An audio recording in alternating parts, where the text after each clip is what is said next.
And we're live! That was quick this time. I forgot to do the music. It's that time again. It's the Burky and the Badger Board Game Babble Show. It's going to get wild. It's going to get wacky. It might even get a little zany. We're going to talk about board games and the board game industry. And, you know, we might talk about anything else we want to talk about. Booyah! Barry Doublé, how are you, my friend? I am very well, Monsieur Burky. Yes, yeah. Yeah, mon fier. Yeah. Hello and welcome to the Burky and Badger Show. It is stupid o'clock in the morning here because the clocks have changed, and so if we've mucked up your timing for this show, we're sorry. It's the world that turns, and We're really sorry. Yeah. It's technically 6 o'clock here, but it's really 5 o'clock here, and so there's the whole 2K thing going over. So, anywho, welcome to the show. We're talking about board games and stuff with my friend Burky over there in Minnesota. Minnesota, yeah, sure, you betcha, yeah. I bet there is lots of sun there because you got a lovely sunny hat on. Oh, it's a sunny moonshine day. It's about 11 p.m. here right now, so. Oh, yeah. Okay. So what have you been up to in the world of board games then, Burke? Well, I tell you, been so busy with a lot of different work-related things. I haven't been able to play as much board games as I'd like to play, but I've gone in a few game nights. Got to play a Stockpile again with my daughters and my wife, and that was a fun game. So I got to do a little bit of that. But really what's been really consuming my time other than work is we just released our 3 Ages of Ragnarok from the game Blood Rage from Cool Mini or Not, designed by Eric Lang. And anyway, Blood Rage, love that game. Can you see it back there? Oh yeah, I think it's right there. We actually did 3 full episodes. We did an express episode that's about 18 minutes. It gives you a little taste and a little bit more of the comedy. But 3 full ages of playthrough, and they're about 32 minutes where you see the whole banana. And we have Lance Meister, the Undead Viking, with us. And it was so much fun recording that. Not so much fun editing that. Yeah, I can imagine. Well, you understand editing, doing all the board game reviews you do, but we have close to 80 hours of edit into the 3 Ages. But I think it's one of the best productions so far that we've done. We're still a bunch of schmucks and so forth, but trying hard to do something that's kind of fun. So if you haven't had a chance to see our episode of Blood Rage, man, go check it out on YouTube, check it out on our Facebook, or you can go to boardgametheater.com and check all that out. You kind of jumped off at the deep end with your production. You jumped into something really, really big, but really, really spectacular as well at the same time. So I don't envy your editing responsibilities. Yeah, it was fun. It was fun, and we love that game. So I hope people enjoy it and appreciate it and get a little laugh out of it. Yeah, I did. So what you been up to? In drinking scene. Oh, what have I been up to? I went to a little convention called Essen and played some games there. And I tried to be inconspicuous. I put on my disguise, and nobody recognised me. And I went with. Well, I wasn't going to go. I was going to go with my family, and then that fell through. And then I didn't think I was going to be able to go to Essen because my dad's health had been slowly. But luckily he's better now. And so I managed to squeeze in with a couple of friends, and we went for the 4-day experience at Essen, where I managed to play around about 20 odd games at the convention. I where I was hidden with my disguise is in the Inspector Clouseau. Yes, I near that. Clouseau speaking. Yeah, yes. Nobody knew me apart from every now and again my friend Guy Louis. He would go, I like being with the star Barry Doublé in his best English accent. And did your hand get really wore out because of signing all the autographs of all your fandom? No, I didn't get to sign any autographs until the third day, and that's when I come out of my shell. I was very timid. I just hang around with my two friends, and we just went from table to table, and we played game after game. And then on the second day, I bumped into Tom. I was trying to get through this show without saying it. I was trying. Yeah. With Tom Bombadil? Yeah, Tom Bombadil. And he's not as small as you think he is. And he said, come along to my booth and help me out. And I said, okay. And he said, no. The first thing he said to me was, hello, Barry. I don't want any more toilets. And I was like, oh, yeah. Oops. Okay, so don't do any videos with toilets in them. So that was from your episode, that your music video of Why Do I Play Solo? Yeah. But that is an awesome music video, I got to tell you. Thank you. Third day, I spent a bit of time with the Dice Tower boys. I felt very out of place, but as I got more and more comfortable, my character came out, and I wasn't so shy, and I got to sign some autographs, shake hands, and take photos. Wow, that's awesome. Well, we're going to talk a little bit about that when we get to our Babble topic, too, so we'll get a little more insight from you on what went on there. I want to do a little bit of business here. A couple things that we've got going. We've got a really exciting contest. Today, we have a guest host that is with us, and it's Robert Searing from Insert Here. He's going to be joining us in a few moments. And Robert has sold over 1,000 foam inserts. And Robert just does such a great job with Insert Here Me. And I know he's got some exciting news and things that are happening with his business. But because of that milestone, he's actually offered to give our listeners one of these inserts of their choice. So super excited about that. And you can go to our Burky and Badger. Yeah, we got to really thank Robert for that. That's really huge of him.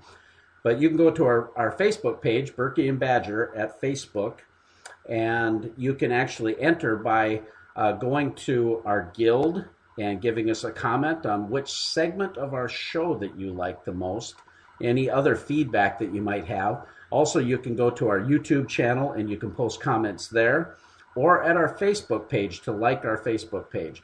And that gets you an entry into the contest. And you can get your very own Insert Here insert from Robert Searing. Woo! How awesome is that? Now, the giveaway is only going to go till October 31st. So get in on it, get your chance, and you'll get something pretty cool. That's excellent, isn't it? Sorry.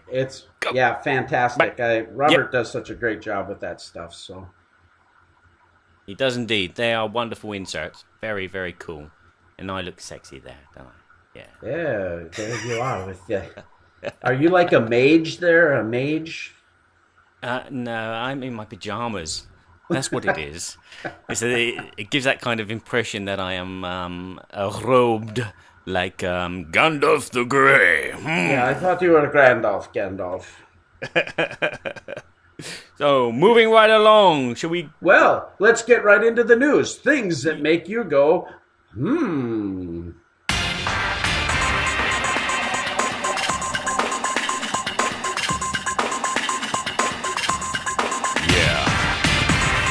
The news. Things that make us go, is where we talk about what makes us go,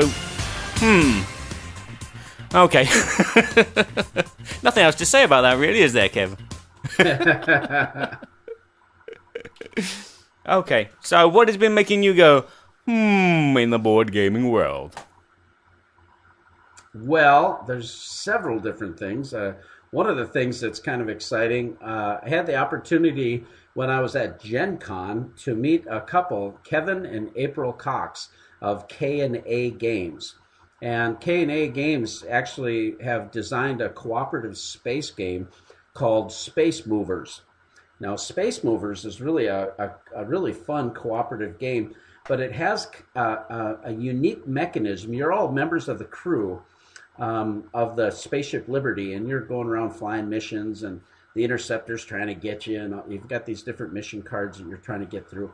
But you roll these dice in the box. It's kind of like Rattle Battle, but one of the things that you can do, there's a mechanism where you can take one of those dice and you can chuck it at one of the other dice to change it.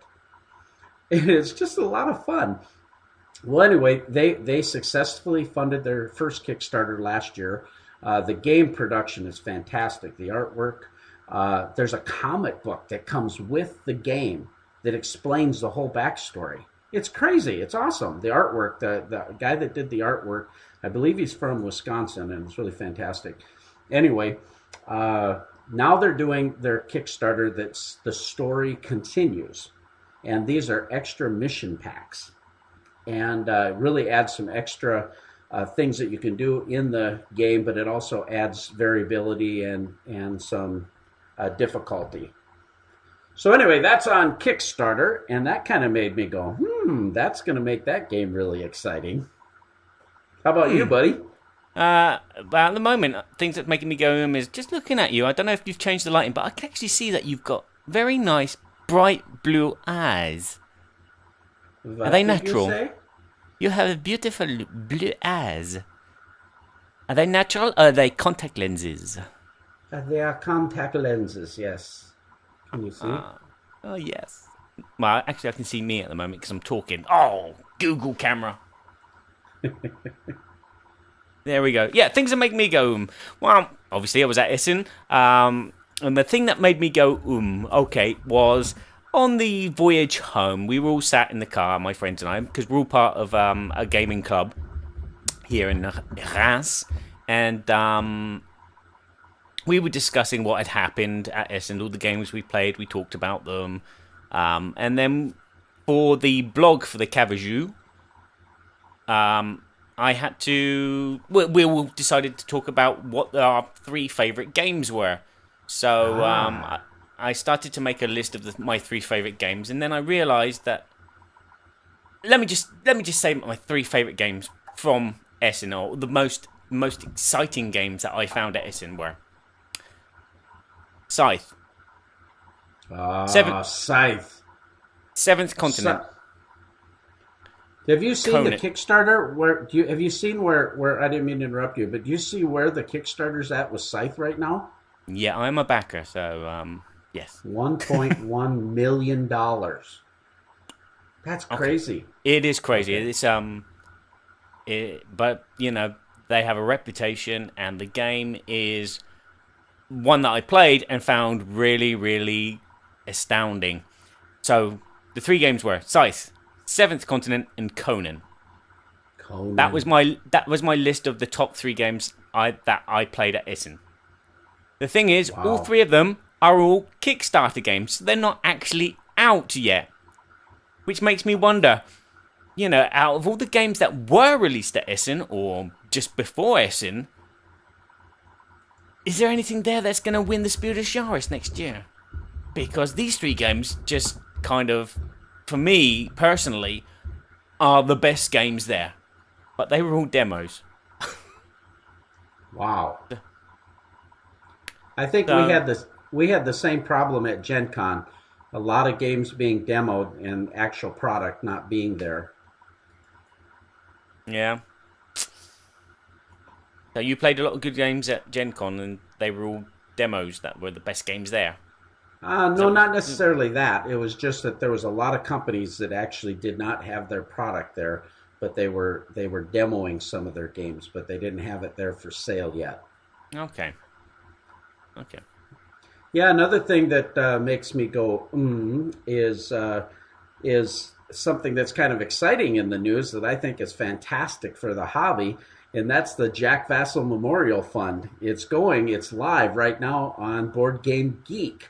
And you can go to that geek list and you can check out all the different items. People have donated so many things. And this is in honor of Tom's son that passed several years ago as a little baby.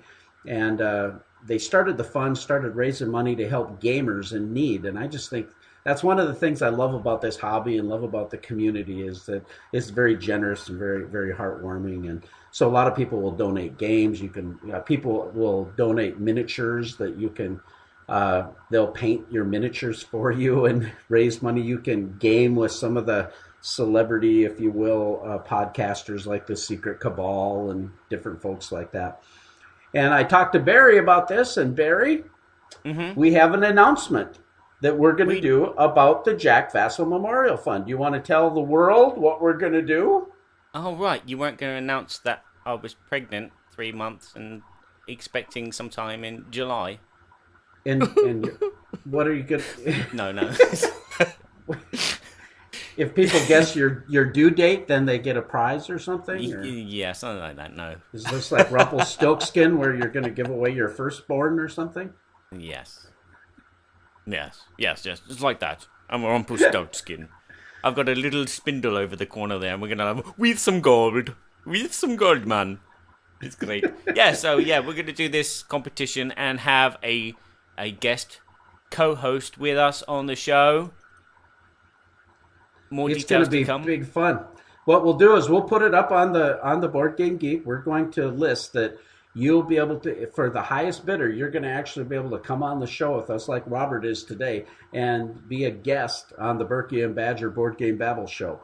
And what the benefit of this is to you is that you're going to be able to raise a whole ton of money for gamers that are in need. But the real thing is fame and fortune, baby. I mean, this is going to take you somewhere. Like, you're going to the top. I mean, it's like you've been on our show. What's next? You know, like Jay Leno. I guess he isn't doing it anymore. Next is Jimmy Fallon or Conan O'Brien or... It's only Tom up. O'Connor. Well, you can't go much further down, so it's only up. The only way is up, baby. Anyway, so check that out on the Jack Vassell Memorial Fund on Board Game Geek, and you'll have an opportunity to get a hold of that. We're also doing some things from Board Game Theater alongside with our launch of Blood Rage, and we're going to have some things happening there too. So check out that kind of information. It's going to be a lot of fun. And I'll also post it on our webpage. You'll see the Burky and Badger board game page on boardgametheater.com. And also go to our Board Game Guild on Board Game Geek, the Burky and Badger Guild. At the end of the show, Barry's going to post some pictures of that. Maybe he's going to try to post it now if you happen to be online with us. Yeah, and if you're listening to the podcast, I will make a commentary at the end of the podcast saying that the podcast is sponsored by Birthday Cards Anonymous. Birthday Cards Anonymous. And I like those kind of words. I don't think think it means what you think it means. No, it makes you want to rip your blads when you know what it means. I am Montego Monteria. You killed my father. Prepare to die. Well, I think we've done enough of the things that make us go whom, because everybody else is going, what? These guys are crazy.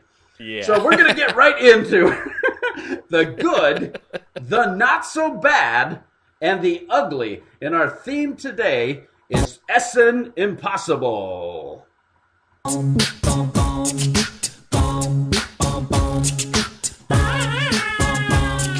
The good,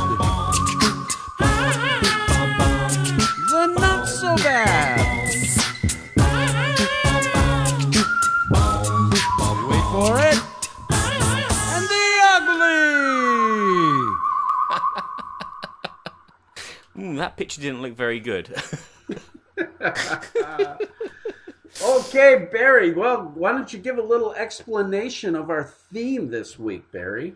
Okay, the little explanation of the theme. I need to load these pictures to remember. Okay, we do a rating system called Good, the Bad, and the Ugly. Okay, the good is normally a game that is, for example, good in our opinion after playing it. And as you can see here, well, you can't really see because this caption's gone off the top of the screen. We have the Mission Impossible team.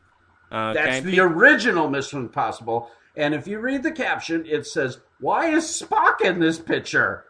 Hey, anything with Leonard Nimoy in it is got to be good, right? Yep. Agreed. Okay.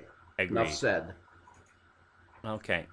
The Bad. The Bad is a game which is we've played and we've kind of gone, it's not too bad, but it could be better or it could be worse. So it's like in the middle. And as you can see, we have Tom Cruise going, "Dang, what was that password again?" He's kind of in a precarious situation there with his little wires strapped around his Yeah. waist. Yeah. Oh. I thought you were talking about something else there. No, Barry. And then we have And the Ugly. Which is a cat. It's a game that we deem it was not very good after playing.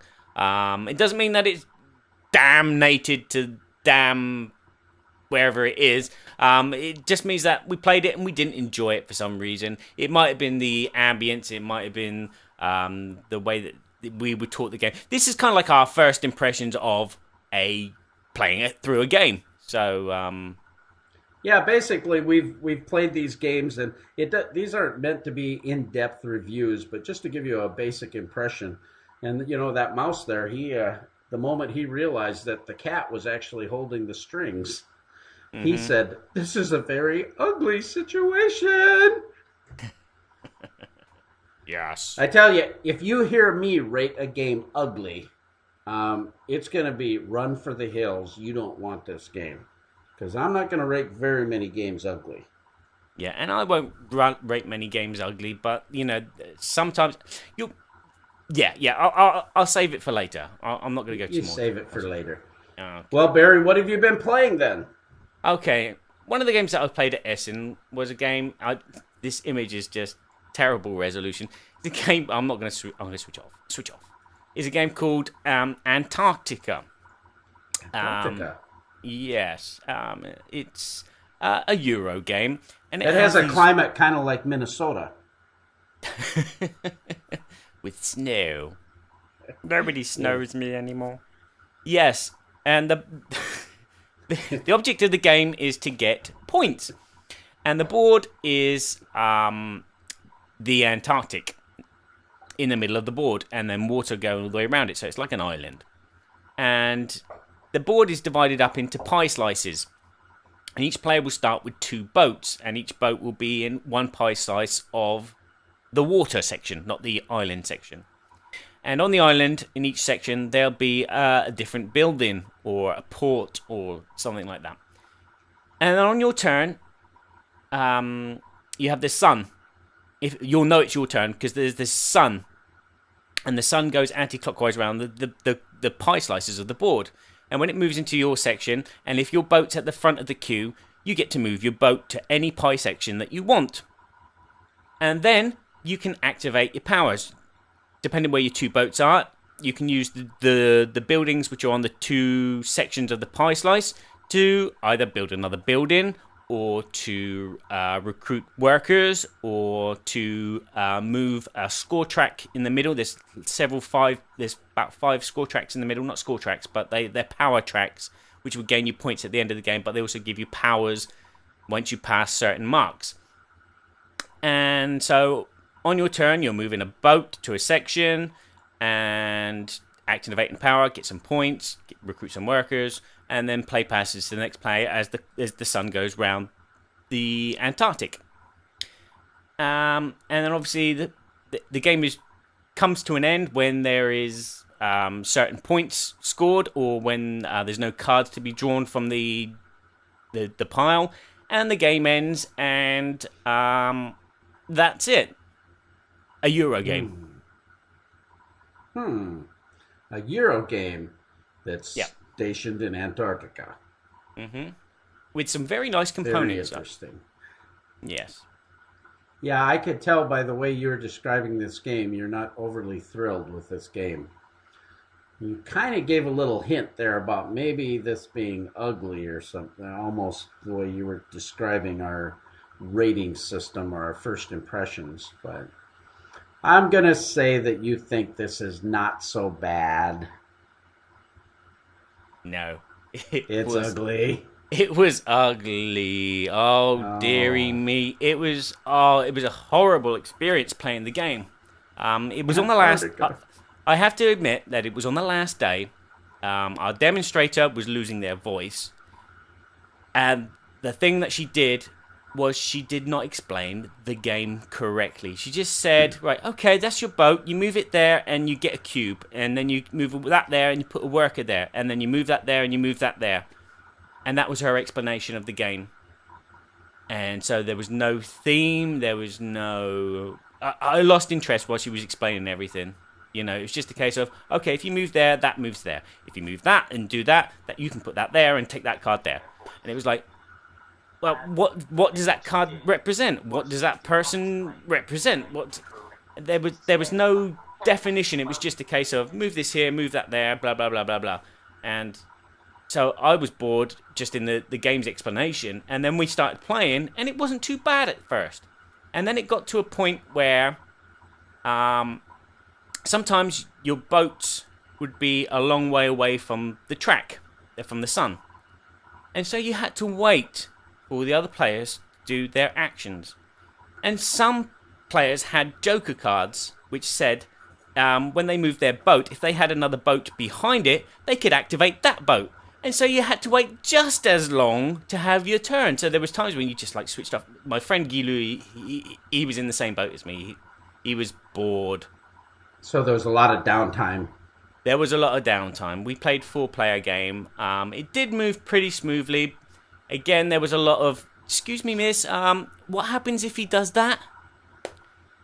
And again, I was sat at the table with 3 French people, and the rules were taught to me in English. And these French guys learnt the game in English as well. And 2 of them picked it up better than I did. Wow. But yeah, it was very, very disappointing. As I say, I rate it bad because it's my first impression of the game. It's probably not a bad game. It's just that the bad experience of the bad telling of how the game plays, and then there was if someone at the table had AP, this game would have dragged out forever. Because, you know, sometimes your boats would be hidden behind another boat, so it wouldn't activate when the sun passed there. So there's always one boat which is activated when the sun arrives. So if there's 3 boats in one pie slice, it's only the first boat which gets activated, and then the other 2 move along. And so sometimes you just have to wait for like days before you can move your boat.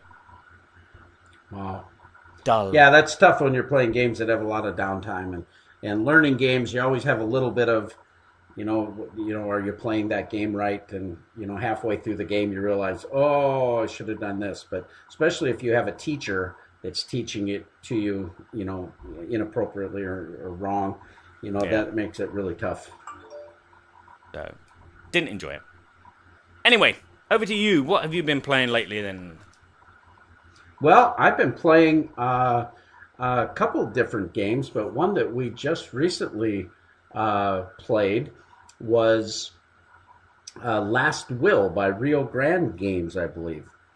And Last Will is kind of like a takeoff of the theme of Brewster's Million, where you got to spend all your money to actually win the game. And in Brewster's Million, in the novel and in the show, that was the case. He had to spend all this money. The problem was there was ways that he was earning money.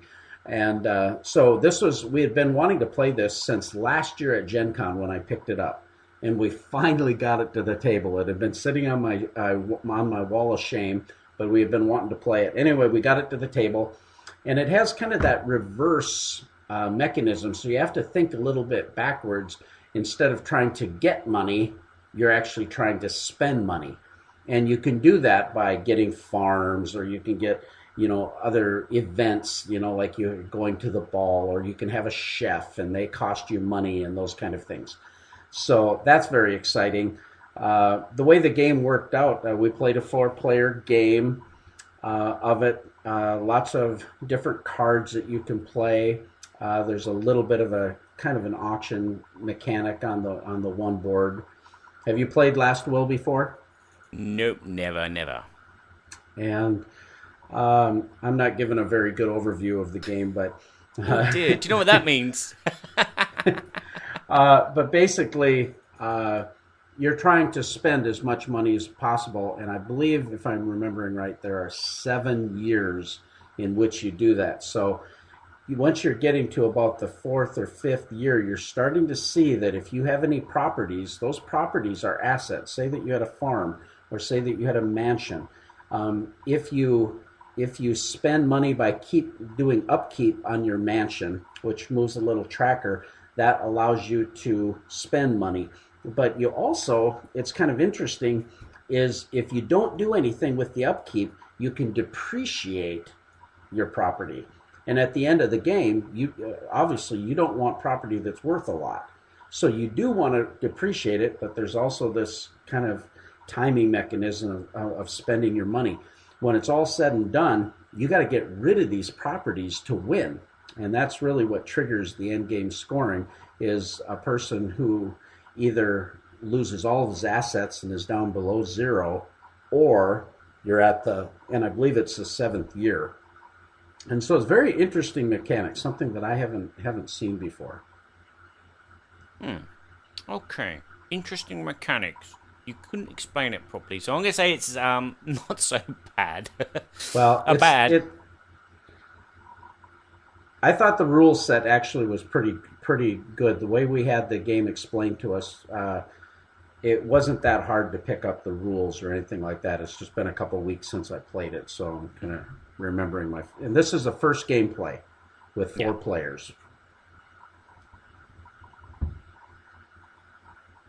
Awkward silence. So what do you think that? I rate?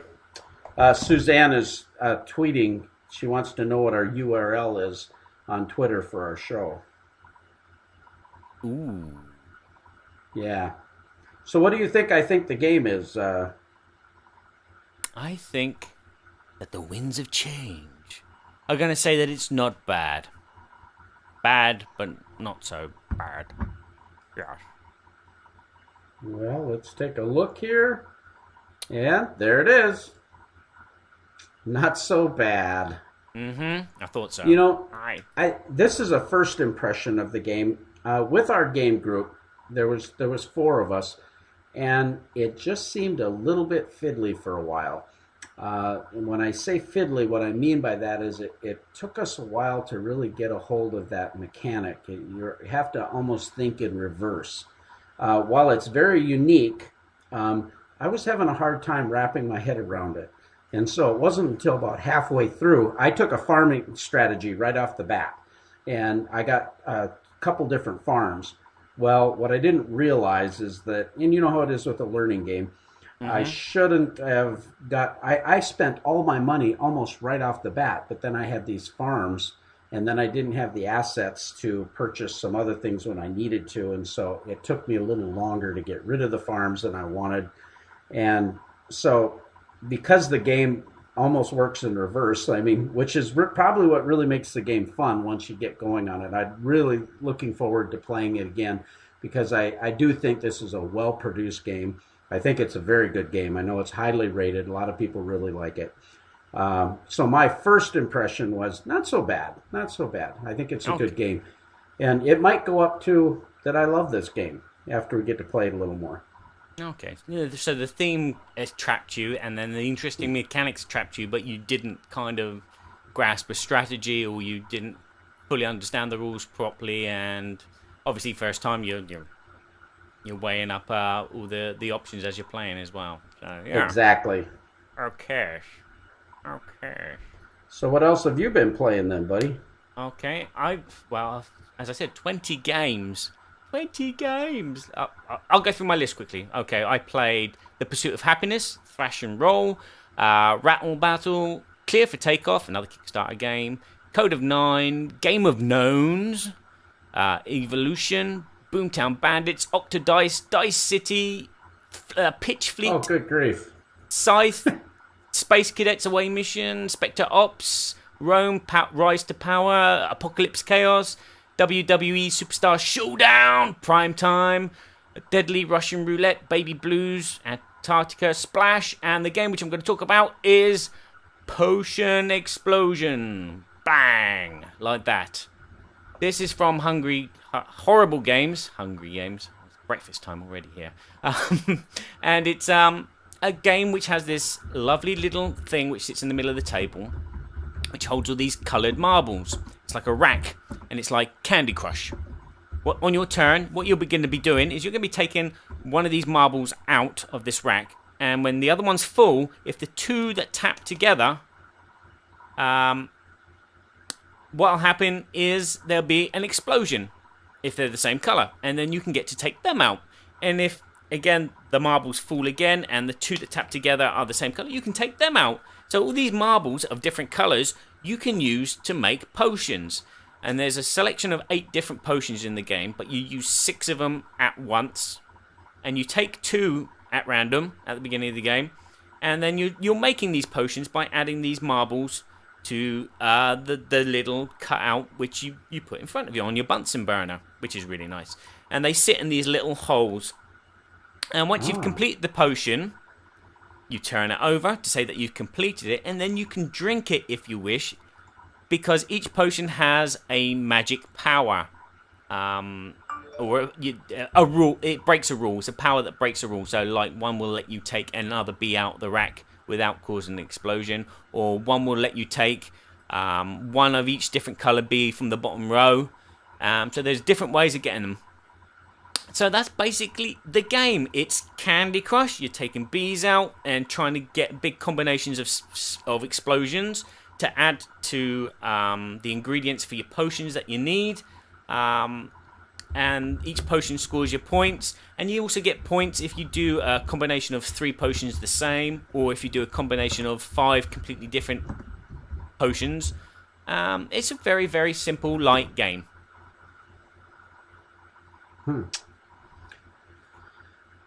No, my sound hasn't improved, has it? It's got worse. No, we're having a little problem with it breaking up on my end, anyway. Okay. So I only caught part of what you were saying there, but it looks like that you're actually putting marbles in when you're actually in these slots on the game. Mm-hmm. And what is the actual goal of winning the game? The goal of winning the game is to get points. You were cutting out, and I couldn't really understand. So okay, sorry, I was being sarcastic. Evil man. Oh, is that sarcasm? Yeah. It's like any game. Points, man. It's points. You don't play the game to win, to take home a component with you from the box. Although that would be good, wouldn't it? Imagine that in a legacy game. If you win the game, you get to take one of the components out of the box and take it home with you and put it on your wall. You could tear up the marbles. Yeah. Well, you were sounding very enthusiastic nonetheless, and so Was I? I probably would have to say that you're rating this game good. Yeah, I'm rating this game good. I thought you would. Yeah, I picked it up. It was one of the few games that I managed to pick up at Essen. Wanted to pick up at Essen, sorry. Not managed to, but actually did pick up at Essen. It is just a very light family game. It has a very simple rule set. It has very nice components. Unfortunately, some of those components are not perfect, and Horrible Games have issued a little thing saying that, sorry, this is our first batch and there's some problems with it. So if you have problems, contact us and we'll send you a new marble dispenser. So sure. So that's really nice of them. So good game. I've got it. I played it. Played it quite a lot actually. Family like it. Who actually produces this game? It's Horrible Games. Horrible Games. Yeah, the guys behind Comics and Steam Park, and it's in distribution now? It should be out now, yeah. Okay, awesome. Well, I've been playing a game that I've owned for a little while. It's a small, quick little filler game that we've played. And it's called No Thanks by Z-Man Games. Now, I have the older one, but we brought it out. And one of this, basically what you're doing is you've got cards that range from, I believe it's 3 to 35, and you're trying to get the lowest amount of cards in your hand, and you each get 11 of these little tokens. And if a card is played, say the number 23, and if you own the 24 card, you can take that 23 card, and then your total score then is 23 rather than 24. But say that you don't want to take that card, you can put one of your little tokens on it, little plastic tokens. Everyone starts with 11 of these, and go around, and each one of these tokens at the end of the game is worth, you get to subtract from your score. But this allows you to kind of skip, and it goes around. Everybody can put a token on it because they probably don't want that card. Once it comes around to you, when you take that card, you get all of those tokens. And you keep doing that until all of the deck is expended. And so sometimes you push your luck to go further and further with that game. And that's one of the mechanisms that really 9 of the cards are taken out of the deck, so you don't know which cards are out, because it's advantageous for you to have a run. You know, if you had 3 cards, say you had the 20 and then the 23, if you got the 21 and 22, your overall score would only be 20. But you're taking a pretty big risk that you're going to get one of those cards. So that's basically the way the game is played. It plays pretty quick. You know, you can play a game with 4 players and play it in about 15, 20 minutes. So what do you think I think about that thing? Sounded boring. But I know it's a very popular game. No thanks. Have you played it? No, I haven't. But, you know, it does sound like a lot of kind of trick-taking games. Not trick-taking games, but, you know... No, not really trick-taking. More push your luck. Push your luck. Yeah. Yeah, so I think you can think it's not so bad. Yeah, I'm actually going to go with good on this one. Ooh, you fooled me with your dulcet tones and boring explanation of the game. Maybe I should do that next time. Is to go, okay, this game is like. Well, this really... was one of Leonard Nimoy's favorite games. He lived long and prosper. But that's when he was alive, he played this game all the time on the set, and that's where he came up with a lot of his sayings and stuff like that. While he was playing this game. Captain, that is not logical. No thanks. Fascinating. 52. It is not logical.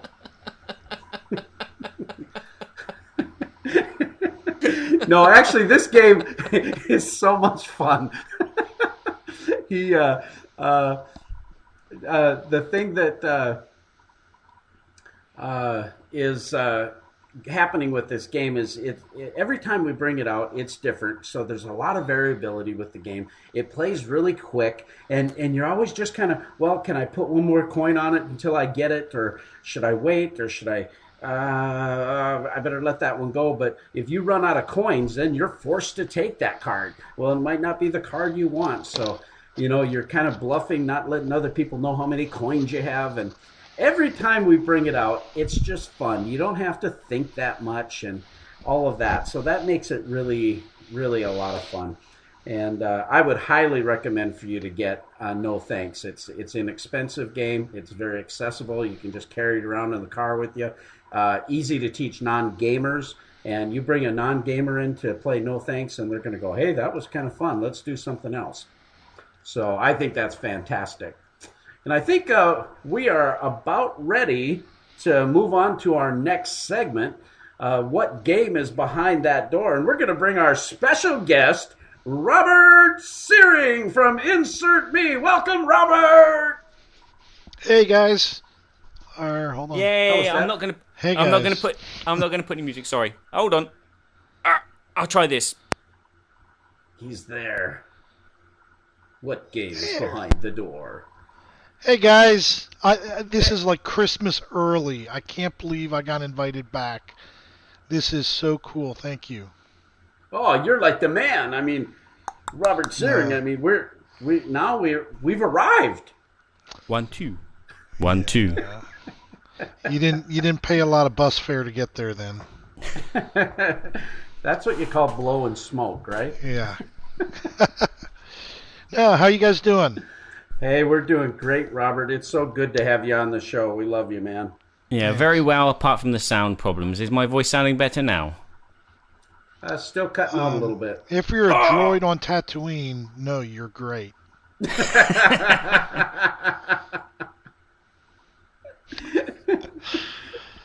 Yeah, that's a good. Actually, we didn't know that he was doing impressions. Yeah. Anyway, yeah. In fact, I'm sporting. Look at this. I don't know if it's backwards or if you can see it. No, I can see it. That's cool. Insert here. What are we supposed to insert? A coin? No, an insert into your board game. Ah. Well, tell us, Robert, what's happening with your business and what's going on with that?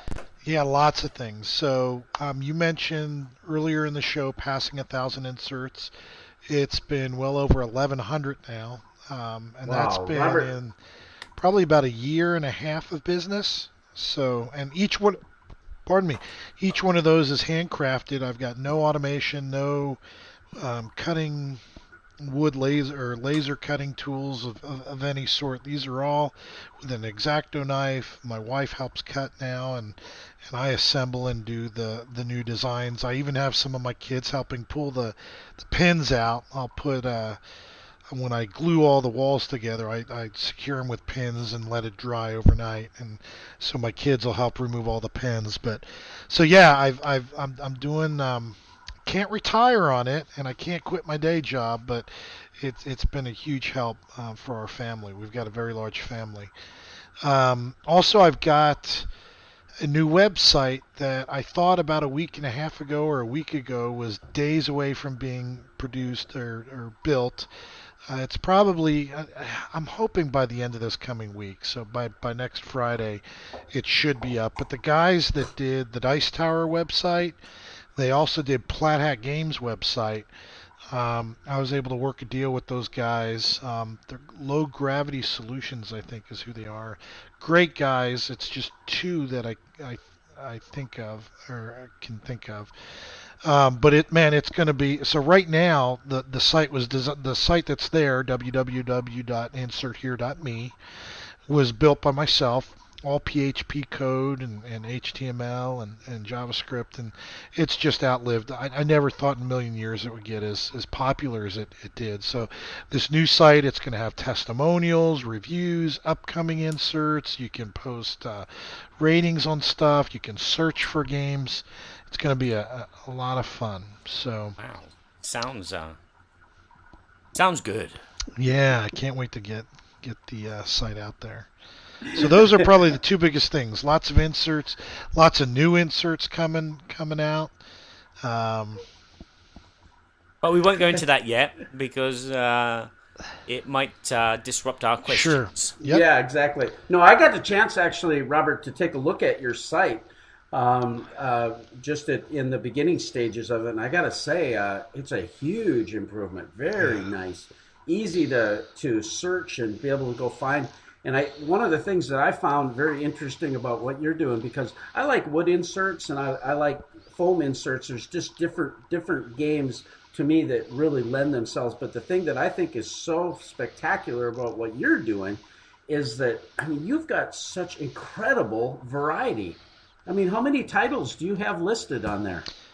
It's probably, it's over 100. So I've probably closer to 110, 115. It's fantastic to have that kind of flexibility, and and then knowing you too, and how much you really care about the customer and make sure that the customer is taken care of and really aim to please. Yeah, I try and go out of my way, and I try and.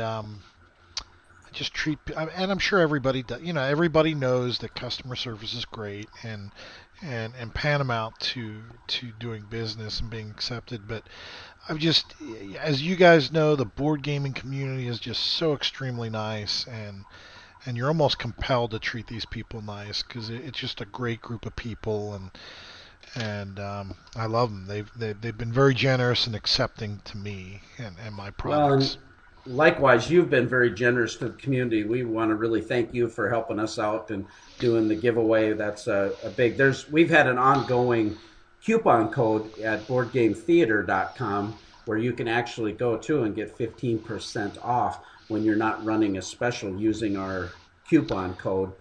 Yep. So that's something you've afforded our listeners, which is really grateful for that. But right now you're running a special as well for a couple more days, right?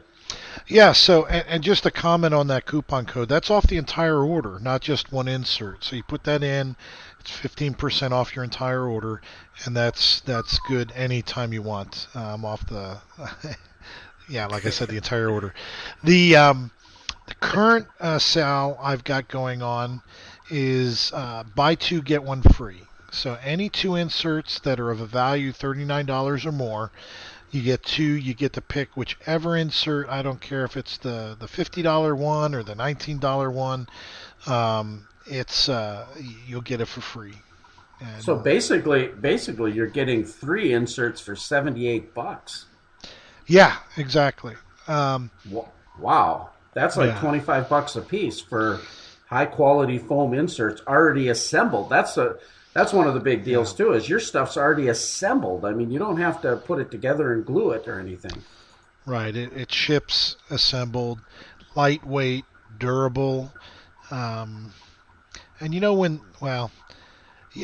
I've got some great competitors out there. In fact, there's two of them. I've got their products, so I'm not claiming to be, the best, or I'm just an alternate solution. And it's I leave it up to the customer to decide what they like best. They're great. Yeah, no, I agree with you. There's different applications where different things work best, and but you do a great job, Robert. So that's fantastic. Thank you, sir. Thank you. Buy two, get one free. I honestly, I have about 3 or 4 of your inserts, and I would highly recommend anybody to get them. And you can rest assured, Robert will take care of you too. I mean, like you say, you always go above and beyond to make sure everybody's happy. So, really Can I ask well a done. question? Can I ask a question? What's the difference between a foam insert and a wood insert, in your opinion? Well, Burky, you hit the two biggest things. Is foam is lightweight. You drop the foam core, and they come assembled. Now there are some wood products out there that are assembled.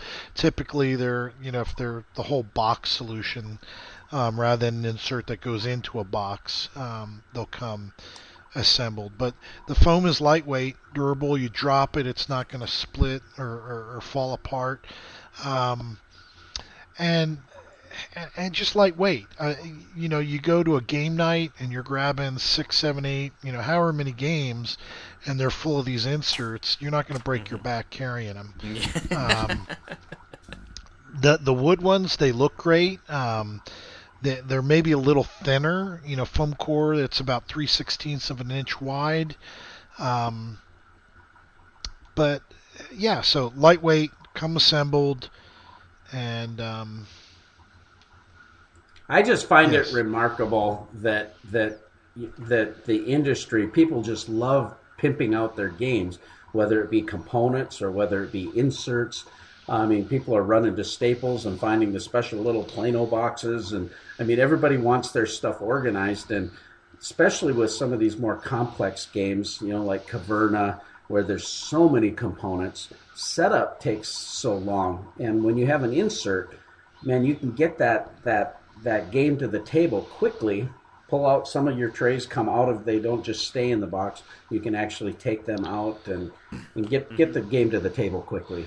Yeah. Well, and you hit the nail on the head too, because like Barry, you were saying, you had played Rattle Battle, and I think you'd agree that there's a lot of setup. You've got the home market with the 5 or 6 different stores, and so one of the inserts that I have out there is for Rattle Battle, and I designed all these different trays to hold the different stores. So rather than sorting through all these game pieces and separating them and laying them out on the table, you just take the boxes out and the little trays out, and you put them right there next to each other, and you've got your market.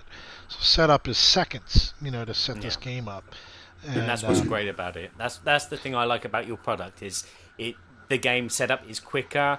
Getting the bits that you need while you're playing the game is quicker, and there's less fiddling about. And again, it keeps the box nice and tidy. And that, what else could you ask for? There's nothing worse than opening up your box and there's pieces everywhere, and you got those baggies as well. And then afterwards, you ask people, okay, which bit goes in which baggie? Oh no, these cards don't fit in that one. Or there's too many cards. And then it's like, take it all out, put it in another bag.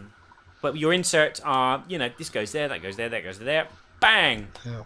Well, along with this insert, we're going to go right into our game of what game is behind the door. We've got 3 parts to this game. The first part, we've got a question that we're going to ask you. Okay, should we move along to the questions? And the question is, now, what Robert, is the game that you're most excited about getting? So we've had to pick some now, different Barry questions. We both get 5 questions. And we're going to, you can answer the question yes or no. And we're going to do this all within 6 minutes. But we each get a question, and if we want to make a guess, we can make a guess. And we're going to try to guess what is the game that you're most excited about getting. All right? He's gone. Uh-oh. Ground control to Major Burky. All right, our first question was going to be, what is the game that you're most looking forward to purchasing now, as of today? Yes. Okay, so Brain, that's not the one. I'm not sure if you can hear me. Okay, and we got to ask questions to you. Well, I'm going to be asking questions to you. I get to ask 5 questions, and you have to answer with either a yes or a no response. Okay. Now. Yeah. Okay, go ahead. I'm not going to give you any hints. No, don't give me any hints yet. I've lost half my brain. Burky is no longer with us. Well, Google has decided to throw him away like a used Isn't that special handkerchief. But anyhow, okay. Is this game a recent release? Yes. Okay. So maybe I better preface this before you go any further. It's a Kickstarter game. That I'm looking forward to getting. So that will help, but it'll keep you away from questions like wondering whether or not it's been released yet or not.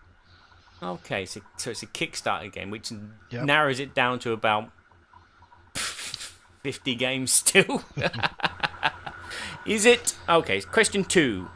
Is it a card-based game? No. It has cards in it, but it's not a card game. Okay. I'm going to jump straight to it. I'm going to go for Scythe. No. It's not Scythe. Shock horror! Okay. It's not card-based, so that's 7th continent out. I'll give you another hint. No, you don't want to do that. But it's got... Okay. But it's got... And then there's... Yeah, right, okay. It's got bits. It's got a board. And a box. Okay. Is that Cthulhu game with no. Which is Monopoly based. Right. Excuse me. No. Okay. I can hear my phone. I think Burky is trying to get back in touch with us. Send him another invite. Excuse me a second, world. Modern technology. Kevin. And now for some music.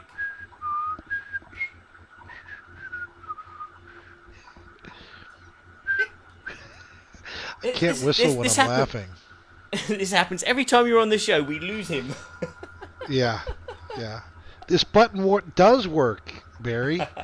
This red button, the eject button. The eject It's button. great. Oh no. Now my keyboard won't work. Yeah, I'm coming, Kevin. I'm coming. There you go. There's an invite. Ah. Right. Where were we? Question 3. Question 3. Numéro 3. Est-ce que cet jeu, il avait un rôle caché? Is there a secret role in this game? No, it's not. Oh, you understood! Secret role? A secret role? No. No, it's not. Ah! I'm back! There it is. Hey, bonjour. Bonsoir. I'm back. But I have to turn off my thing because it just shows my hanging from a trapeze. Yeah, we were just discussing. Robert's found the eject button for you, so The ejector sheet. yeah, he keeps doing it to you every time he's on the show. Well, it's very special. Thank you very much. Okay, it's time for you to play catch up. Okay, so we were at the last place. I don't know what you guys started talking about, but we were going to ask questions. What is the game that you're most excited about getting? Yeah. Yes, and the one hint that I gave Barry is it's a Kickstarter game. Now, what I didn't say is whether or not it's still the campaign's still going on or not. So his question was it a Kickstarter? No, I kind of gave that up because he started talking about release date, and it's not released yet, so I didn't want you going down the road of it being released. So it was, is it a card-driven game? And I said, no, you just has cards in it. Okay. And then the second question... you asked a bunch of questions? Just 2. What was the second one, Barry? The second one, the first one was, is it a recent release? Which he said it's a Kickstarter game. The second question was, is it a card-based game? And he said, no, it's not. There are cards in it, but it's not card-based. The third question I asked was, is there a secret role? And he said, no.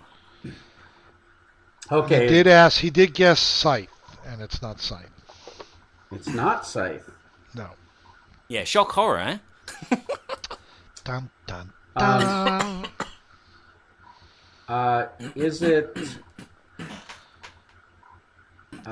Is it a U.S. publisher? I don't think so.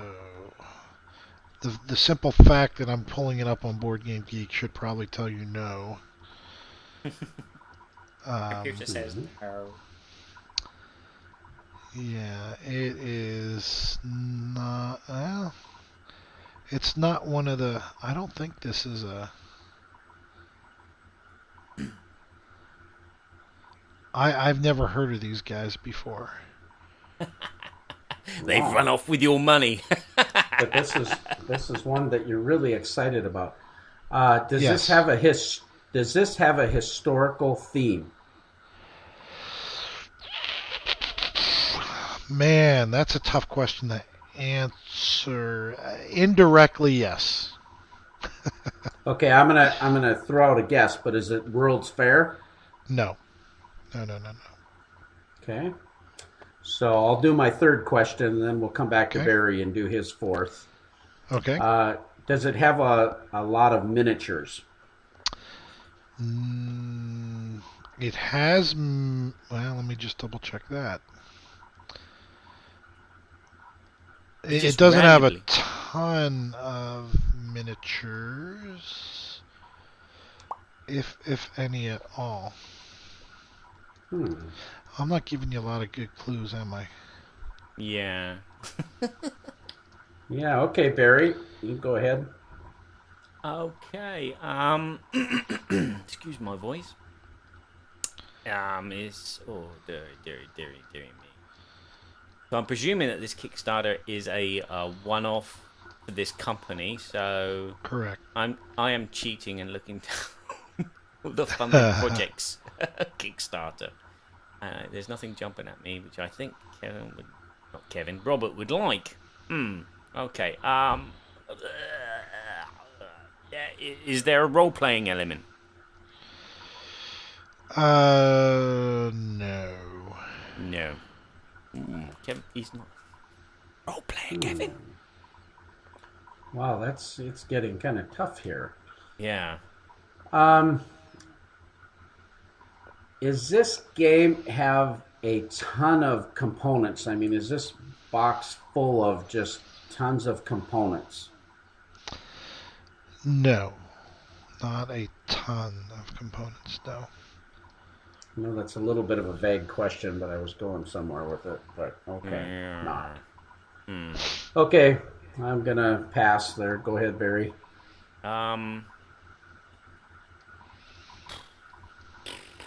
Does it have mech robots in it? No, it does not. No! Oh. Curse! So is that 5 each? Yeah. I have one more. Okay. No. Do you have a Do you have a guess, Barry? Clear for takeoff? No. No. Okay. Is this an expansion? No. So let me give you a little hint. So you made you asked whether or not it was historical, and by indirectly it's based off of mythology.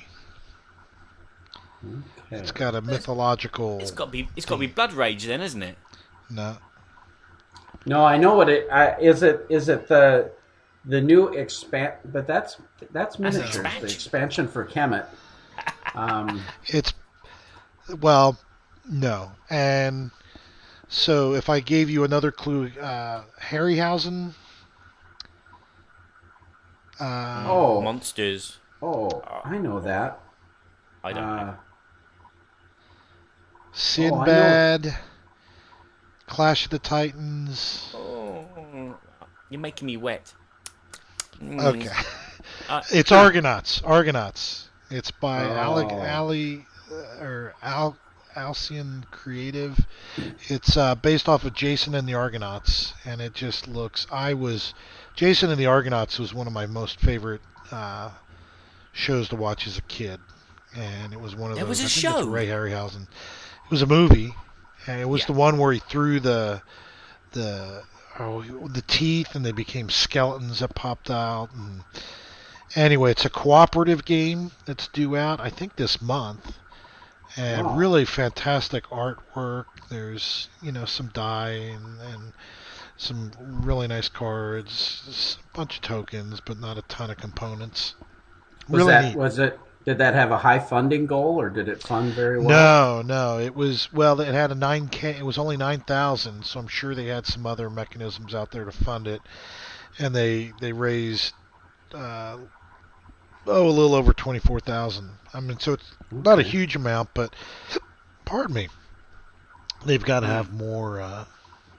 I don't know. It just hit all the things for me. Jason and the Argonauts cooperative, so I just can't wait to get my hands on it. Hercules, yeah. Dun, dun, dun. Awesome. Good. I've got that on DVD, so that one kind of flew under the radar for me there. I hadn't even heard of that one. No, I hadn't heard of it, but I'm excited about it now because I'm a big fan of Jason the Argonauts as well, and Clash of the Titans. Yeah, that's awesome. Hey, let's go to part 2. The question that we have is, what was the last game that you purchased? And you're actually going to draw us an image. And we're going to describe this image to those that are listening, and we have to guess this thing in 2 minutes. Mm-hmm. Well, now, okay. You're going to have to forgive me because I must have gotten the questions all mixed up. So I thought the second one... So you're saying the second one has to be one I'm looking forward to purchasing? No, the second one is, what was the last game you purchased? Well, all right. What did you think the question was? Well, Blooper reel. Hey, we're nothing if we are not flexible. This is a fly by the seat of your pants operation, and we're going with the flow. Okay? Well, I'm really embarrassed because for whatever reason, I'm embarrassed too. I mean, I'm so embarrassed. I don't even know if I can go on right now. But the show must go on, so we can't eject him. We Robert, have push to that push button. through. Eject him. Eject him. So here's the deal. It's another game that I'm excited about getting. All right. Okay, another game you're excited about. That I am going to get. Okay. He's drawn a picture of Odie. Okay, you got to keep the picture up in front and talk so we can see it. And a leaf. Looks like Odie, doesn't it, from Garfield? There's a Does leaf. look like Odie. Leaf. Oh, tail feathers. Yes. Tail feathers. Way to go, Barry. Tail feathers. Yeah, that was. I pre-purchased that on Plathead. I don't know if you can still. I think they released it at Essen. Did you? Did you see it at Essen? I did see a few copies there. Yeah, Vincent Vega. Vincent Vega? No, it wasn't Vincent Vega. Isaac Vega. Was there selling it, and so was Vincent Price. Jerry Hawthorne. Yeah. Yeah, it's in that Mice and Mystics line, and that's probably my all-time favorite game right now is Mice and Mystics.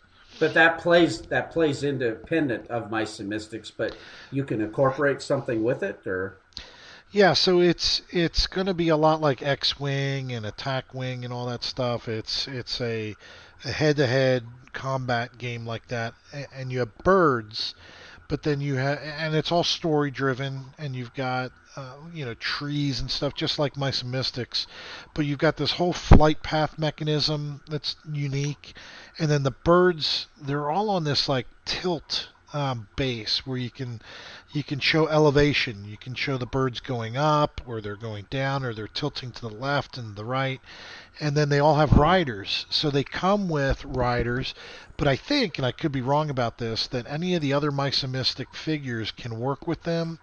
And you can put them on different birds, and riders and birds are interchangeable. Or maybe not so much that, but I think you've got ground units. And I think that's where maybe some of the older characters from the Mice and Mystics line can work as ground units in the new game. So it's just really unique. And if you like Mice and Mystics... I always wanted to ride a bird. Yeah. Like Gandalf. Like the Eagles. Flash Gordon, wasn't that the King of the Eagles, or that big burly? Oh yeah, Brian Blessed character, yeah. Yeah, the Lord of the Eagles. Yeah, Hawkman. Hey Kev, you're awesome. The wind. You're the wind beneath my wings, buddy. The wind beneath your wings. Love lift us. Don't you know that you're my hero? Where's that eject button? I lost it. Welcome to the voice. Hey, well, that was a really good drawing. Okay, part 3. Question is, what game are you currently making a box insert for? Okay, and now you've got to give us 5 one-word clues. And after each clue, we get to make a guess. And, you're going to try to stump us, but... basically, you can't mention a designer. You just give us one-word clues, and we're going to guess. Okay.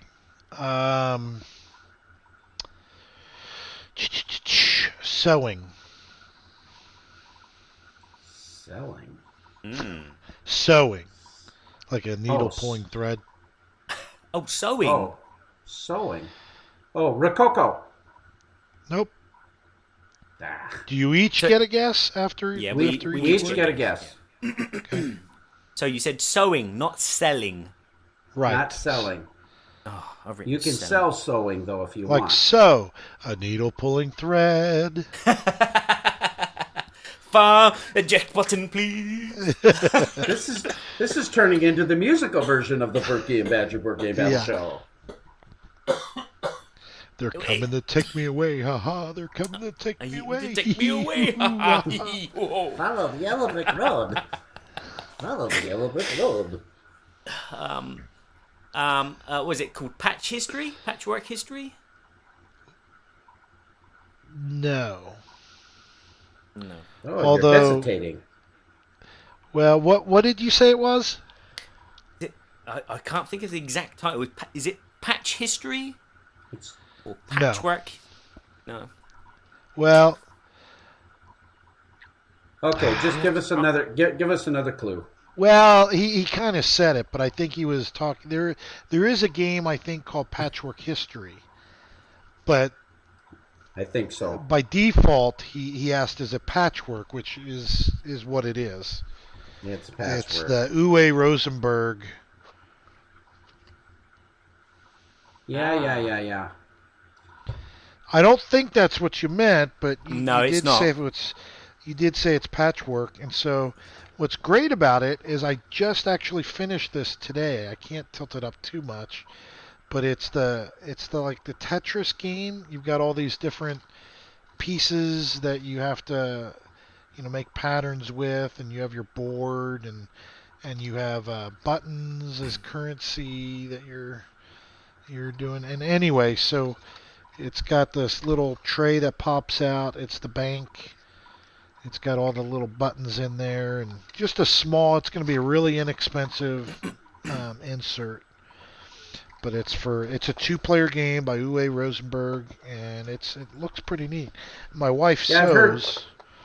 I've heard Alex Goldsmith from Dukes of Dice talk about this, and he really ranks this game really highly. And I think Christina from Blue Peg Pink Peg really likes this game too. Yeah. Yeah. It's one that anything I can get my wife gaming with is a win for me. Yeah, and I think the neighbour who lives 3 doors down, he's never heard of this game before. Yeah, the game I was referring to is Patch History. Sorry, so I did cheat Okay. and Yeah, you lucked out because you did say I lucked out. patchwork. You said Yeah. patchwork history, and then I meant Patch History. Well, didn't that game show go well? Hey, let's move on to the Babble topic. Okay. We've got some. This is an exciting topic. I think that we named this episode Essen Impossible. A little bit playing off Mission Impossible, but then also talking about Essen, that just happened. Gen Con wasn't that far away. And That really wasn't the the plan. question- That wasn't the plan. The plan we was have Essen, is- it's Essen Impossible. But anyhow, Essen come on. Impossible. Are these big cons? Are they really important to attend? Are they worth it? And so we're going to kind of get some different thoughts, and we're going to start with Barry and let him talk a little bit about the Essen Fair, or the Speil Fair, to more accurately call it. Tell us what happened there, Barry. Wow. There were lots of people who wanted to play board games. They went along, and there were lots of publishers that put out board games. And no, the Essen Speil is a fair. Basically, you go there, and there are aisles and aisles of stands and displays and tables where people are selling their latest and greatest product. Plus, behind the counters, they have all their old games that they have normally already published. And it's basically just a show of, this is the new thing that we're doing. Come here, play this, you'll love it, buy it. And it's a very, very big event. It's amazing the size of the halls. There was 4 halls. 1, 2, 3, 4. There were 5 halls. One of them was dedicated to a Catan tournament, which was amazing. There was like loads. It's a sight. Just to look down these tables and see all these Catan islands all lined up in a row, and then there was a row of tables next to that, and there were Catan islands all down there, and it was like, wow. But 4 halls of games, demos, protos, the newest things that you could see, and the place was chock-a-block, more so on Saturday than any other day.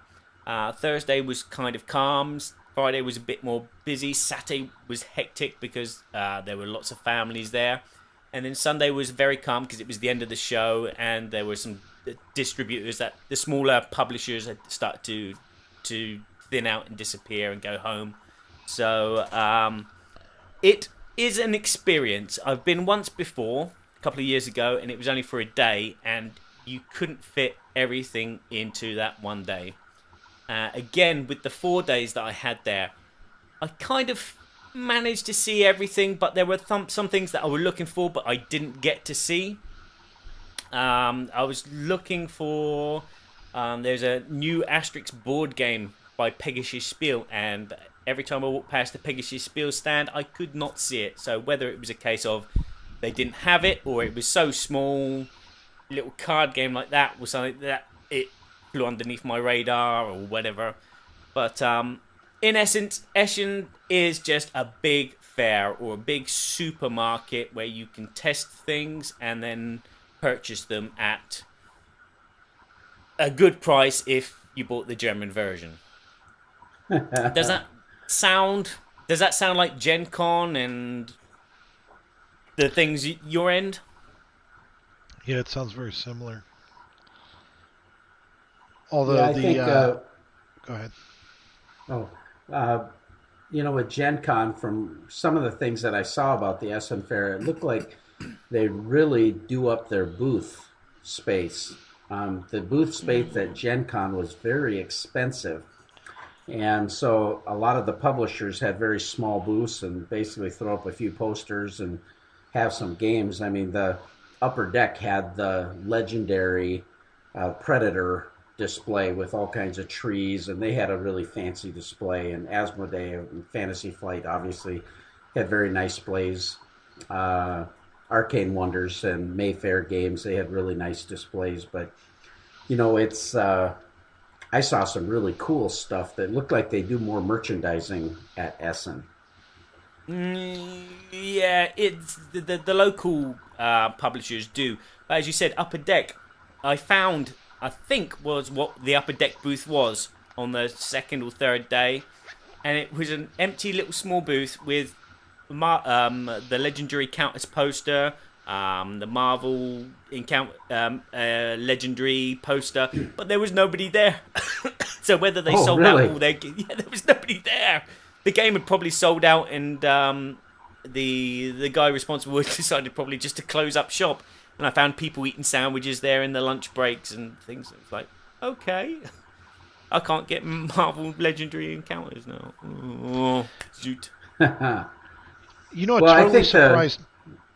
Go ahead, Robert. What totally surprised me is I saw pictures of a Haba booth at Essen, or the Haba area. I mean, it was just huge. And in Gen Con, they've just got this really small, maybe double wide space. It's just got a table and can maybe fit 3-4 people in it. Yet at Essen, Barry, I mean, I don't know whose video it was. I saw it was just this huge area and things for kids to do, and just amazing. It was massive. The difference. It was very, very big, the Haber, and there was another stand relatively close to it, which again was, I can't think who it was, but they did lots of kids games as well, kind of like Haber, and they had a ginormous area as well where kids were all over the floor and doing all kinds of things with games, very simple children's games. Do they? I think. Go ahead, Kev. Go ahead. Sorry. No, go ahead. I had different questions, so go ahead. Do they? So, Gen Con, there's the balloon guy does balloon sculptures, but one of the big things is all the costumes. They've got the costume parade. Is there a lot of people dressed up in Essen? No. There's very few cosplayers. There were a couple of elves. There were some people that resembled Mass Effect characters, but they were rare. They were far and few between, and they were normally at the toilets queuing. So there was this big cosplayer at Gen Con that I thought for sure would have made it over there. He was dressed like a sheriff, and he had this big regalia and had a young lady with him, and I think he was in the Arcane Wonders booth for some Sheriff of Nottingham, I think. The good Sheriff of Nottingham. There was the good Sheriff of Nottingham and the lovely silk merchant, my daughter Maddie. Yeah. No, so that's definitely something that's different, because that's a huge presence at Gen Con is the costumes and the people going around with that. Yeah, there and were a growing. couple of They've really focused a lot on the cosplay, and they had over 500 people just in the event for the cosplay itself, and the contestants and the level of cosplay has gone way up.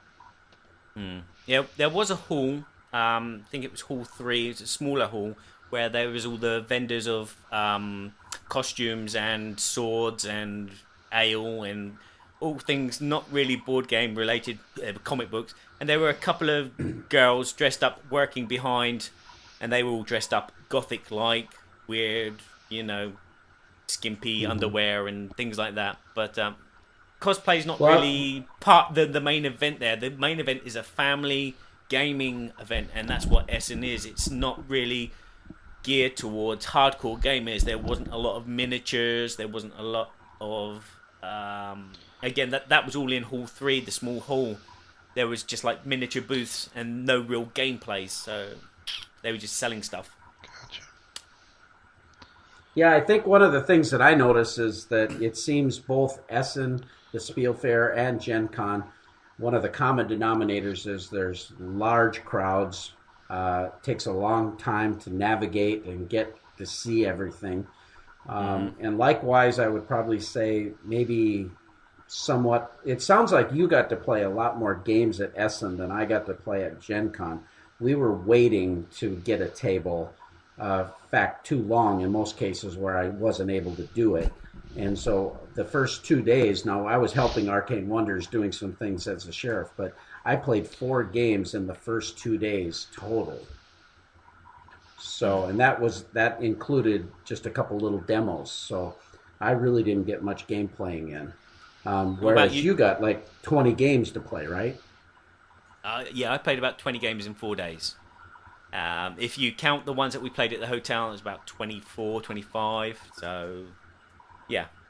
And what about Robert? Robert, what's your experience at an event like this? The best thing about Gen Con was Utterbomb.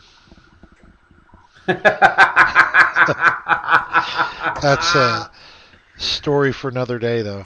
No, so this is my I go to one board game convention a year. I don't have because of the size of the family, I just can't get away more than that, and so I do Gen Con, and this last one was the third one I went to, and they just keep getting better and better. The first one, probably my own fault. I didn't have a good time, and I think it was because it was so overwhelming. Didn't know what to expect. You don't know where things are, buildings. You don't know the area for restaurants and stuff like that. And I was kind of new into the hobby a couple years ago. And so specifically with my business, I've gotten to know a lot of publishers and people like yourselves and reviewers that I've sent review copies of stuff out to, and just customers. I was really surprised this last year. I was working at the Dice Tower booth, and I had at least a half dozen or so people come up to me that recognized me just from the store, and I don't have a lot of images of myself other than cartoon images up on the storefront, so it was really humbling to have customers coming up to me there. But yeah, it's very overwhelming at first, but that's probably, I would have to guess, the same way with any con. Is this your first Essen, Barry? No, second. Okay, so did you feel overwhelmed? Did you have that same experience, and maybe the second one was a little bit better? Or the second one was better. I was not overwhelmed because I didn't have any expectations. I didn't have a big shopping list. I did not care. I just went along and rode the wave, so to speak. Now, does Essen, one of the big things about Gen Con that people are probably aware of is they have... on the first day, I think it's 2 hours. They open up the doors early for people, and then on throughout the week, the people that are running booths can get in there an hour early and start making purchases. And it just seemed like there was all the hot games. There was usually a half a dozen or so of them every day would sell out before the main crowd would come in.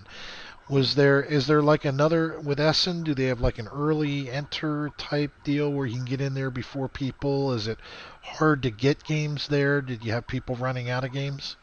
There were games that did run out. I can't remember off the top of my head. I know Potion Explosion ran out on the third day, but again, VIPs were allowed in I think at 9 o'clock, and then the normal public was allowed in at 10 o'clock. And although because of the crowds, they pushed the time back a bit, so we went in like 15 minutes early. But I didn't feel that there were games running out unless you count the upper deck booth, which I think was an upper deck booth because it had upper deck posters on it, and there was nobody there. Well, and the only other question I got too, because I've never been to Essen, is, and Kev, you saw this, was the Fantasy Flight line was around almost the whole building. So was the Yeah, they had to bring the fire marshals in there and tell them that they had to stop their line because it was causing problems with their regulations and so forth. And I mean, it takes you an hour to stand there just to get into the space to look at this stuff.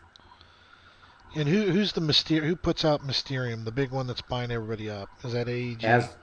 Asmodee. Yeah, there was probably the second long. So anyway, do these booths get these like really long lines that last throughout the whole day in Essen as well? There was only one booth. And it was a shop, and they sold games at kind of a discount price. That was the only one that had a queue, and the thing is, the queue was regulated to the end of the booth. So if you saw that there was a space next to the end of the booth, you could jump in and join the queue. But that was the only queue that I saw, apart from the food. Did you see any R's or S's, maybe a T or a U or a V, or was it just Q's? Okay. Sorry. I need a coffee. so I was thinking John Delancey Q, you know. Oh, yeah. The Next Generation wrestling, Star Trek reference. Okay. Yeah. Okay. Oh, I was thinking James Bond. Oh, yeah, that Q. John Cleese. Oh. La. Okay, well, that's one thing too that I think is different. The food at Gen Con, I mean, the stuff that's inside the Civic Center, it all stinks. It's crappy pizza for $6-7 and crappy hot dogs. The food inside of Gen Con, I don't think is good at all. But you go outside of Gen Con, and Indianapolis has some great stuff. But here at Essen, they've got carts right in there where they've got really high quality good food is what I've heard. I wouldn't say it was high quality. I would say it was good quality. I mean, when I bumped into Eric Summerer, he was eating this chip. Yeah, Eric was fine. He was eating this chip, which was a spiral chip, and he said, "You gotta try this. This is so wonderful." And he was just like, I was like, "Yeah, nice to meet you, Eric. Sorry I've disturbed you while you're eating your lunch. Sorry, mate. I'm gonna wander off now." But yeah, and the food was nice. We were on a budget, so we made like our little sandwiches in the morning before going to Essen, and then we'd eat our sandwiches. But yeah, I didn't really get to taste the food, but I smelt it, and there was vendors everywhere. So, and it's all in premises. So I'm going to get to the big question: are these conventions worth? Are they worth it, or are they just a big con? So when you say worth, let's define what you mean by worth. Are you talking monetary? Are you talking time? What do you mean by worth? I'm talking in general. I mean monetary, of course. Money, value of fulfillment. You know, was it a well worth experience? And like you said, the time commitment and overall fun of it. Is it worth skiving off of work and losing that much pay just to go to one of these events or several of these events a year? And now, are we comparing it to larger cons, to smaller cons, or just going to a gaming convention in general? Everything. I mean, shall I start? I'll start. Go ahead. I'll start. Okay. Essen is a very, very big event. I the mentality I don't understand is the hype that people put on these big events. There are people that go there purely to buy the latest and greatest games, and they'll be at the front of the queue. And when the doors open, they run, and they run everywhere. They run all day, and that is really an annoying fact for me. I like to go there, and I'm sure a lot of families like to go to these events, walk around, take their time, look at that. Oh, that looks nice. Let's go and play that, and then go over there and play it. For me, Essen is a fair. It's not a competition. It's not a shopping event. Is it value for money? Price-wise, for me, living in Europe, yes, it's definitely worth the money if you're going to spend the 4 days there, because the 4-day ticket was €27, which I think is around about $35-40 for you guys. Wow. Yeah. And that's for and 4 days. We pay about $90 US dollars. Jeez, Aloo. Yeah. So value for money, it's good. Everything's located in one building, so food, games. You just stay there unless you have to go to your car and deposit your 50 games that you've just picked up. The atmosphere is wonderful. So if you're going to a big event, you're going to get a great vibe, unless you don't like people that run around or you don't like big queues. Personally, myself, I suffer from a little bit of vertigo, so I try to walk a reasonable pace. I don't try to run, because taking all of this visual stimuli in, it is overwhelming. For some people, it's a thrill, but for me, let's say I was living in the States and there was Gen Con and the Indianapolis and Board Game Geek and Dice Tower Con, and I could not justify going to 4 or 5 cons a year. One would be sufficeable. Doable.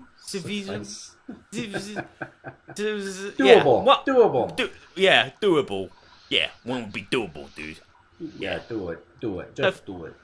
But for me, they are great, but they're not the be all and end all of the world, if you know what I mean. Yeah, what do you think about that, Robert?